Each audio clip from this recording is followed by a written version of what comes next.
Shalom, Bapak Ibu, saudara-saudaraku yang dikasihi Tuhan Yesus.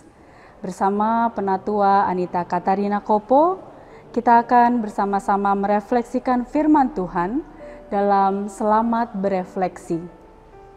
Pada kesempatan kali ini, pembacaan firman Tuhan dari Renungan Sahabat diambil dari kitab Amsal 2 ayat 6 sampai dengan yang ke-8 dengan tema nilai kejujuran. Kejujuran nampaknya menjadi hal yang langka untuk ukuran masa kini. Mengupas berita dari Kompas di bulan Januari lalu, ada kejadian yang dialami oleh seorang petugas yang bekerja di bandara. Ia bernama Dewi, yang kesehariannya bekerja sebagai petugas kebersihan di toilet perempuan di Bandara Kuala Namu, Medan. Saat ia membersihkan toilet, ia menemukan sebuah benda seperti tempat kosmetik. Ia bertanya kepada orang yang mungkin barangnya tertinggal, tetapi tidak ada yang mengaku. Ia mencoba mengintip isi benda tersebut, dan ia melihat barang tersebut berwarna kuning seperti emas. Karena dia tahu emas itu bukan miliknya, ia menyerahkan kepada petugas yang berwenang sesuai dengan aturan yang berlaku. Dari kisah di atas tadi, seorang Dewi mengajarkan kepada kita nilai sebuah kejujuran yang harus dijunjung tinggi. Saudaraku terkasih, kita menyadari pentingnya hikmat dalam hidup seseorang. Karena hikmat itu sendiri adalah pemberian dari Tuhan. Tuhan memberikan pengetahuan dan pengertian serta menjadi pelindung bagi anak-anaknya yang selalu bersikap jujur. Pada ayat yang ke-7, firman Tuhan tertulis, Ia menyediakan pertolongan bagi orang yang jujur, menjadi perisai bagi orang yang tidak bercela lakunya. Tuhan tidak pernah membiarkan anak-anaknya tertimpa kehancuran. Ia menjadi pembela bagi yang mengupayakan keterus-terangan. Ia juga menolong orang yang hidupnya berintegritas, di mana kejujuran selalu menjadi prinsip dan selalu dipegang teguh.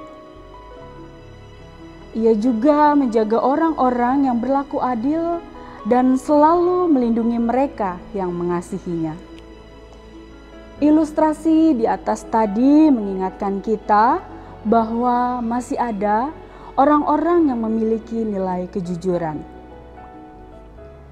Nilai ini bukan hanya sekedar diajarkan turun-temurun, tetapi juga harus dipelihara dan selalu diupayakan. Orang tidak akan merasa terbeban berat ketika ia berkata jujur, karena kejujuran itu merupakan bagian dalam hidupnya sehari-hari. Tuhan juga akan menguatkan bagi kita yang berjuang di jalan yang lurus dan selalu mempraktekkan kejujuran dalam hidup keseharian kita.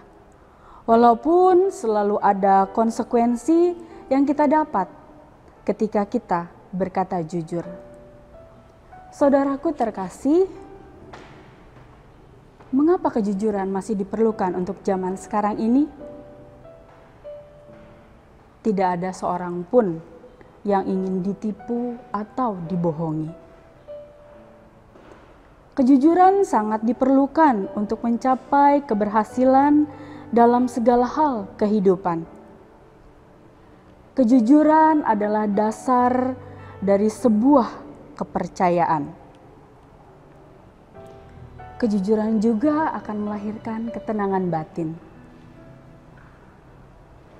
Ada beberapa hal yang mendasari seseorang ketika tidak berkata jujur? Karena kebiasaan? Karena malu?